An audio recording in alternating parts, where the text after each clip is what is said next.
नमस्कार, मैं सुरांधा शेखर आप सभी दर्शकों का अन्नदाता कार्यक्रम में स्वागत करती हूं। हमारे देश का किसान जन का पोषक है, वो श्रम का देवता है, अन्नदाता है। उसमें ही भारत की आत्मा निवास करती है। ऐसे ही किसानों की प्रगति के लिए हम खेतीबाड़ी से जुड़ी हुई बहुत सी नई लाभकारी जानकारियां हर रोज सुबह लेकर आते हैं। तो चलिए कार्यक्रम शुरू करने से पहले देखते हैं क्या है आज के अन्नदाता में। किसान भाइयों, बेबी कॉर्न मक्के की मांग बाजार में वर्ष भर बनी रहती है, जिसके चलते किसान इसकी खेती तीनों मौसमों में करते हैं और अभी इसकी बुआई का उत्तम समय चल रहा है। अगर आप भी बेबी कॉर्न मक्के की खेती करना चाहते हैं तो किन किन बातों को ध्यान में रखें, इस बारे में बता रहे हैं RCAR प्लांडू रांची के कृषि प्रसार वैज्ञानिक डॉक्टर वीरेंद्र कुमार यादव। हम लोग अक्सर धान गेहूँ की खेती करते हैं और ज़्यादा फायदा नहीं हो पाता। व्यावसायिक फसलों की अगर खेती करें तो ज़्यादा लाभ होता है और इसी व्यावसायिक फसल में एक फसल है मक्का, और मक्का में भी बहुत सारे हैं, जैसे कि बेबी कॉर्न का नाम आप सुने होंगे, स्वीट कॉर्न का नाम सुने होंगे। प्रश्न उठता है ये बेबी कॉर्न क्या है। बेबी कॉर्न, बेबी का मतलब होता है बच्चा और कॉर्न का मतलब होता है मक्का, तो बच्चा मक्का। यानी जिस समय में मक्का के पौधा में भुट्टा आता है और भुट्टा के ऊपर में जो रेशा आता है, रेशा आना जब शुरू होता है उसके 24 से 48 घंटा के अंतर्गत अगर हम भुट्टा को तोड़ लेते हैं तो वही बच्चा मक्का होता है, बच्चा भुट्टा होता है और उसको बेबी कॉर्न कहते हैं। मक्का की खेती जैसे करते हैं उसी तरह से इसकी भी खेती करना है। सिर्फ 2-3 बातों का खास रूप से ध्यान देना है। बेबी कॉर्न का बीज दर थोड़ा सा ज़्यादा होता है। बेबी कॉर्न में 10 किलो 1 एकड़ में बीज डालते हैं। दूसरा चीज़ है, बेबी कॉर्न का खास किस्म है और वो किस्म का नाम सरकारी संस्था का है HM4, जो कि पूरे देश के लिए रिलीज़ किया गया है, और प्राइवेट संस्था का है 5414 और 5417। ये प्योर लाइन है। आपको जो भी उपलब्ध हो किस्म उसे लगा सकते हैं। बुआई से पूर्व बीजों को बाविस्टिन 1 ग्राम दवा से प्रति किलोग्राम बीज अच्छे से उपचारित करें, ताकि इन्हें बीज तथा मृदा जनित रोगों के साथ कीट व्याधियों से भी बचा जा सके। इसमें खाद भी थोड़ा ज़्यादा डालना होता है, क्योंकि बीज ज़्यादा दे रहे हैं, थोड़ी पौधा ज़्यादा है, तो उसकी खाद की भी ज़रूरत ज़्यादा होती है, खास करके नाइट्रोजन वाले खाद की, यूरिया की। यूरिया इसमें 1 हेक्टेयर में लगभग 200 किलो नाइट्रोजन डालते हैं, बल्कि सामान्य मक्का में लगभग 150 से 180 किलो नाइट्रोजन डालते हैं। बुआई के इस समय DAP, पोटाश, जिंक सल्फेट की पूरी मात्रा और 25 किलो यूरिया प्रति हेक्टेयर की दर से खेत में मिला दें और शेष बची यूरिया में से 50 किलो प्रति हेक्टेयर यूरिया 4 पत्ती अवस्था पर, 70 किलो यूरिया 8 पत्ती की अवस्था पर, 60 किलो यूरिया नर मंजरी को तोड़ने के पहले और शेष बची 35 किलो यूरिया को नर मंजरी को तोड़ने के बाद फसल में दें। बेबी कॉर्न के साथ खासियत ये है जब हम इसकी उत्पादन सालों भर ले सकते हैं, क्योंकि इसमें बीज नहीं बनना, इसीलिए इस पर तापमान का ज़्यादा असर नहीं पड़ पाता।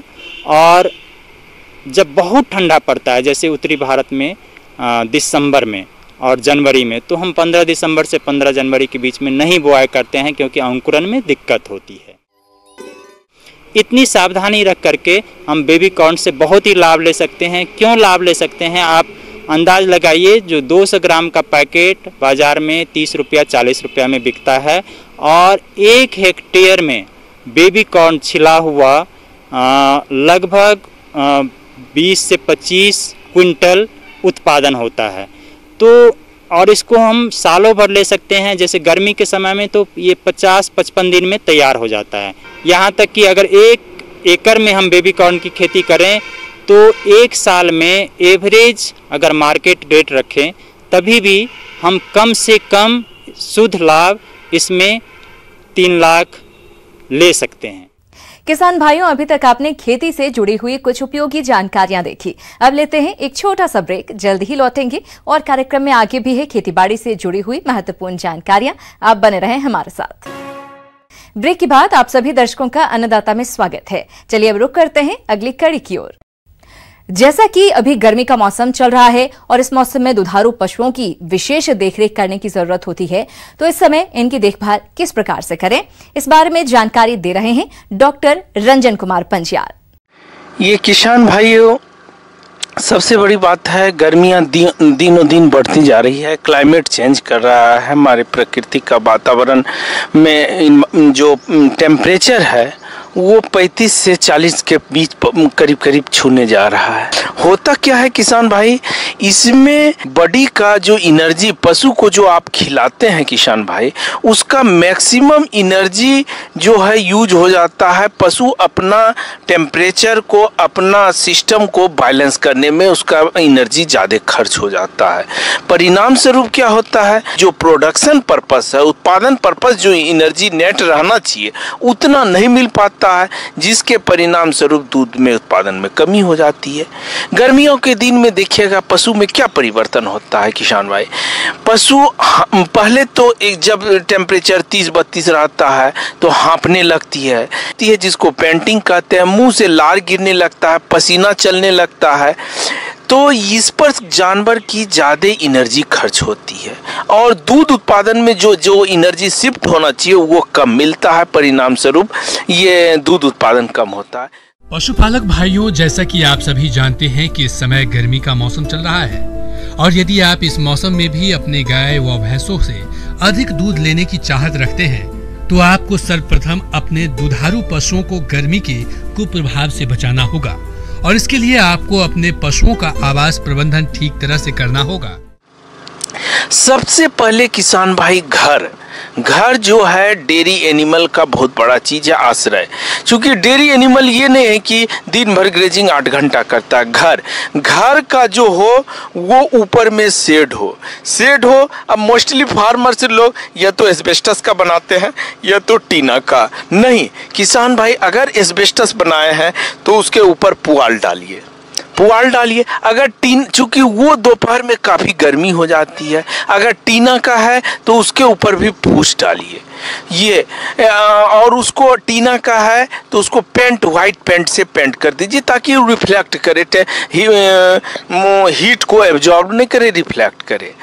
फूस डालिए। उसका जो खिड़की है, मतलब खिड़की के चारों साइड में जूट का बोरा, जूट का गनी बैग जिसको कहते हैं, उसको भिंगा के खिड़की के चारों ओर डालिए, जिससे गाय अपने आप को आराम फील करता है। अगर हो सके तो गाय के शरीर के ऊपर अगर हो सके तो ये आप झरना पानी का फव्वारा दीजिए। शाम के टाइम में आप फव्वारा चलाइए तो इससे गाय आराम फील करती है। दूसरा, फीडिंग जो है, भोजन गाय को या तो सुबह 8 से 10 के बीच कर लीजिए, नहीं तो लेट इवनिंग से 5 बजे 4 बजे के बाद कीजिए। तो पशुपालक भाई अपने पशुओं को 15 से 20 किलोग्राम हरा चारा और 8 से 10 किलोग्राम सूखे चारे खिलाएंगे।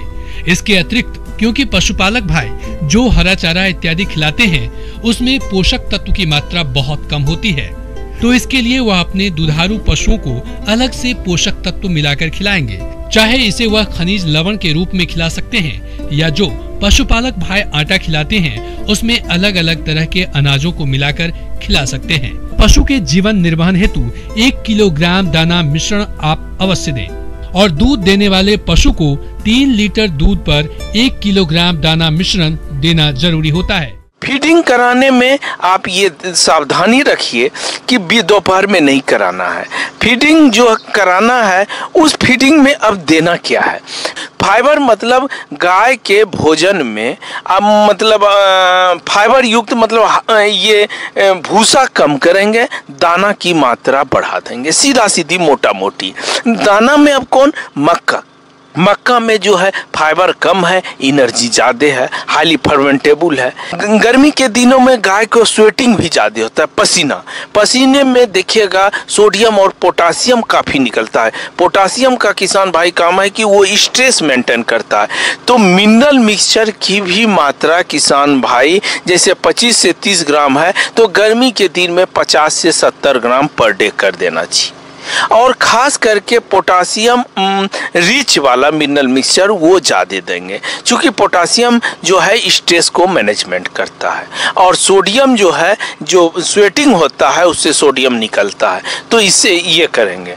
फ्रेश वाटर, ये नहीं कि सुबह पानी डाल दिए रात भर वही पानी, हमेशा दिन में कम से कम 3 बार आप अपने नाद का पानी बदलिए और फ्रेश वाटर पानी आप अपने मवेशी को दीजिए।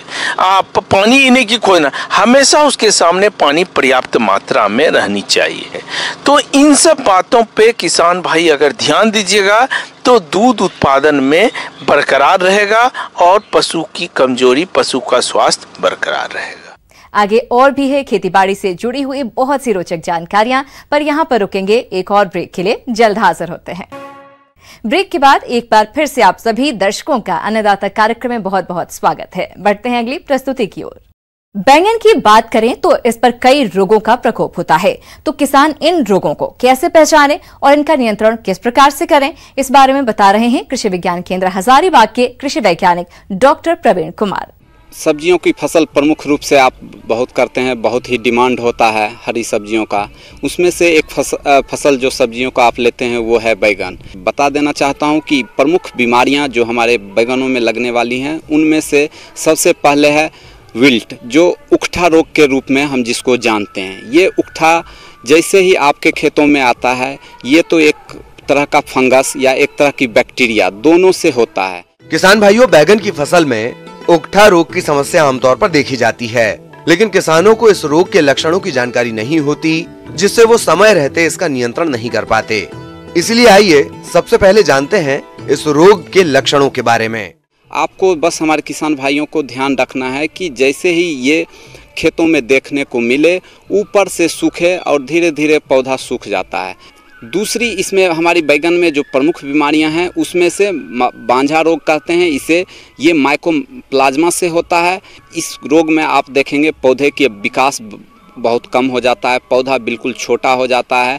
हमारे किसान भाई देखेंगे कि फल फूल पत्ती का साइज छोटा हो जाता है, जिसे किसान भाई बांझा रोग के रूप में भी जानते हैं। ये माइकोप्लाज्मा इसका एक वेक्टर होता है जो इसे एक फसल से दूसरे क्रॉप में, एक फसल से एक पौधे से दूसरे पौधे में फैलाता है।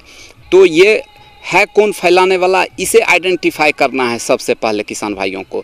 तो ये लीफ हॉपर, छोटे छोटे कीट होते हैं, व्हाइट फ्लाई जो पत्तियों की निचली सतह पे बैठे रहते हैं, उजला मक्खी के रूप में जिसे हम जानते हैं, इस उजला मक्खी का हमें निदान करना है। किसान भाइयों, रोग के लक्षणों को जानने के बाद अब बारी आती है इस रोग की रोकथाम की। तो इसके लिए किसान कौन कौन से उपायों को अपनाएं, आइए जानते हैं। जैसे ही एक पौधा कहीं पर ऐसा देखने को मिलता है तो जड़ सहित वहाँ से काट के मिट्टी सहित इसे निकाल के किसी दूसरे खेत में, जो खाली पड़ा हुआ खेत है उसमें डाल दें, बिल्कुल अच्छी तरह से ढक दें। नहीं तो ये एक फसल से दूसरे मिट्टी के द्वारा जब सिंचाई हमारे किसान भाई करते हैं तो फैलते रहता है। तो हमारे किसान भाई क्या करें, इसका बहुत ही अच्छा उपाय है। दूसरा, बीज को उपचारित करके लगाएं। दूसरी हमारे पास जैविक विधियां हैं, उनका भी उपयोग कर सकते हैं। वो है ट्राइकोडर्मा 8 से 10 ग्राम मात्रा जो हमारी है उसे लेके बीज को उपचारित करें या फिर बिचरा का उपचार करें। तीसरा उपाय इसमें कर सकते हैं, ट्राइकोडर्मा से ट्रीटमेंट करें, आप ट्रीट कर दें गोबर खाद को। गोबर खाद जो है ट्राइकोडर्मा से इनरिच कर दें। उसके बाद जहाँ जहाँ हमारे किसान भाई इसे लगाते हैं वहाँ स्पॉट में डाल दें, चिन्हित जगह पे डाल दें, या फिर अगर उनके पास अधिक मात्रा में उपलब्ध है तो पूरी खेत में फैला दें। इससे बीमारी आने का चांसेस बहुत कम हो जाता है। दूसरी, इसमें हमारी बैगन में जो बांझा रोग का, इसका एक वेक्टर होता है जो इसे एक फसल से दूसरे क्रॉप में, एक फसल से एक पौधे से दूसरे पौधे में फैलाता है। इस उजला मक्खी का हमें निदान करना है। इसे आप येलो स्टिकी ट्रैप लगा के फंसा सकते हैं, ब्लू स्टिकी ट्रैप का इस्तेमाल करके छोटे छोटे कीटों को फंसा सकते हैं। दूसरी बात का आप ध्यान रखें कि खेतों में खरपतवार कम से कम हो, तो क्या होगा कि ये जो वेक्टर है, एक जगह से ले जाने वाला दूसरे जगह ले जाने वाला जो कैरियर है, ये बिल्कुल ही कम हो जाएगा। दूसरी बात का ये ध्यान रखें, जैसे ही निगरानी रखने के लिए मैं बता रहा हूँ किसान भाइयों को कि जैसे ही क्रॉप में, फील्ड में, आपका खेत में अगर दिखे ये बीमारी तो तुरंत इसे एक पॉलीथीन से ढक के और इसे खेत से बाहर निकाल के मिट्टी में दफना दें। तीसरी बात का ध्यान रखना है, फसल चक्र अपनाएं। फसल चक्र अपनाएंगे तो बहुत ही कम बीमारी आने की संभावना होती है। तीसरा बात का ध्यान रखेंगे, कोई भी लाइट इंसेक्टिसाइड का, इमिडाक्लोप्रिड का 1 ml प्रति लीटर के दर से जब खेत में ये देखने को मिले तो स्प्रे कर दें, ताकि जो हमारा छोटे छोटे ये कीट जो हैं, जो सफ़ेद मक्खी हैं, ग्रास होपर हैं, ये कंट्रोल हो जाएं। इसे जब हम मैनेज कर लेंगे तो ये बीमारियां एक पौधे से दूसरे पौधे में नहीं फैलेगी। रासायनिक दवाओं का प्रयोग करने से पहले तैयार फलों की तोड़ाई कर लें, इसके बाद दवाओं का छिड़काव करें। फसल में दवा के छिड़काव के कम से कम 8-10 दिन तक फलों की तोड़ाई ना करें, क्योंकि इन फलों में भी रासायनिक दवाओं का कुछ न कुछ अंश रह जाता है, जो मानव स्वास्थ्य को नुकसान पहुंचाता है। अन्नदाता हेल्पलाइन निःशुल्क फोन संपर्क सेवा के माध्यम से आपके द्वारा पूछे गए प्रश्नों में से 1 या 2 महत्वपूर्ण प्रश्न को हम अपने कार्यक्रम में शामिल करते हैं। इसी के तहत आज का चयनित प्रश्न और उसका जवाब इस प्रकार है। देखिए, जब फसल की कटाई हो जाती है उसके बाद किसान को खेत खाली चाहिए होता है अगली फसल लेने के लिए, तो वो उसको या तो जला देता है और कुछ किसान आजकल उसको मिट्टी में दबा भी रहे हैं, पर वो डिकम्पोज बहुत जल्दी नहीं हो पाता, इसके कारण जो है हल चलाना मुश्किल होता है। CSSRI लखनऊ के वैज्ञानिक डॉक्टर संजय अरोरा ने एक ऐसे जीवाणु की खोज की है जो लगभग 20 दिन में इन अवशेषों को डिकम्पोज करके नष्ट कर देता है। ये जीवाणु तरल अवस्था में होता है, जिसे पानी के साथ मिलाकर पूरे खेत में छिड़काव कर देते हैं। लगभग 20 दिन बाद ये सड़कर डिकम्पोज हो जाता है। तो जो हमारे संस्थान द्वारा हेलो CRD नामक एक जैव फार्मूलेशन बनाया गया है, जो कि आप उसका इस्तेमाल जैसे ही आपकी मशीन द्वारा चाहे हाथ द्वारा अगर आप कटाई करवा देते हैं अपने फसलों की, जैसे कि अभी गेहूं की हो रही है, कटाई होने के बाद आप देखेंगे कि ठूठ जो है काफ़ी बड़ा ठूठ वहाँ पर मौजूद रह जाता है और बचे हुए अवशेष भी वहीं रह जाते हैं। तो उसके ऊपर इसका इस्तेमाल करने से इसको छिड़काव के रूप में इस्तेमाल किया जा सकता है। इसको 100 ml की बोतल को 200 लीटर के ड्रम में घोल के उसमें गोबर की खाद और थोड़ा सा गुड़ भी अगर डाल सकें तो वो उसको करने के बाद और छाछ मिला दें, और छाछ मिलाने के बाद 2-3 दिन बाद आप उसको स्प्रे कर दें।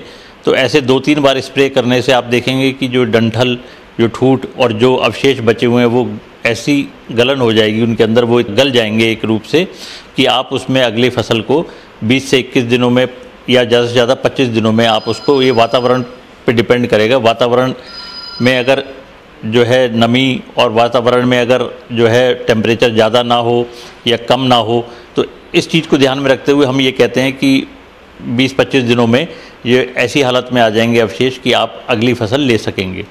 देखिए, इस जैव फार्मूलेशन जो हेलो CRD मैंने आपको बताया, इसके अंदर जो है ऐसे बैक्टीरिया, ऐसे सूक्ष्म जीव हैं जो कि सेलुलोज उनका भोजन है। सेलुलोज, हेमीसेलुलोज और लिग्निन, ये 3 ऐसे पदार्थ हैं जो कि आपके जो अवशेष हैं उनमें मौजूद होते हैं। तो उनके लिए वो खाना है, जीवाणुओं के लिए वो उसको खाएंगे और उसको खाने के प्रक्रिया में वो गलना शुरू हो जाएगा और कार्बन की मात्रा कम होती जाएगी। तो आप देखेंगे कि वो बहुत जो है वो गलनशील उनकी प्रक्रिया हो जाएगी और वो गल जाएंगे और ऐसी स्थिति में आ जाएंगे जो कि कड़क होते हैं, और कड़क ना होकर वो बिल्कुल सॉफ्ट हो जाएंगे, जो मुलायम हो जाएंगे, और मुलायम होने के बाद आप अपनी खेती उस पर हल चला सकते हैं। अब आइए देखते हैं कल दिखाए जाने वाले कार्यक्रम की मुख्य झलकियां। किसान भाइयों, अन्नदाता आपकी सेवा के लिए संकल्परत है। कृषि संबंधित समस्या और सुझावों के लिए आप हमें इस पते पर संपर्क कर सकते हैं। प्रोड्यूसर अन्नदाता, news 18 Bihar Jharkhand, Ramoji film city Hyderabad 501512। साथ ही आप हमें ईमेल भी कर सकते हैं। हमारा ईमेल है p18annadatabihar@nw18.com। इसके अतिरिक्त आप हमें निःशुल्क हेल्पलाइन नंबर 180041921555 पर सोमवार से शनिवार सुबह 10 बजे से शाम 4 बजे के बीच संपर्क कर सकते हैं। किसान भाइयों, अब समय हो रहा है आपसे विदा लेने का, तो हमारी पूरी अन्नदाता टीम को दीजिए इजाजत। कल फिर आपसे मुलाकात होगी कृषि संबंधित कुछ और महत्वपूर्ण जानकारियों के साथ। नमस्कार।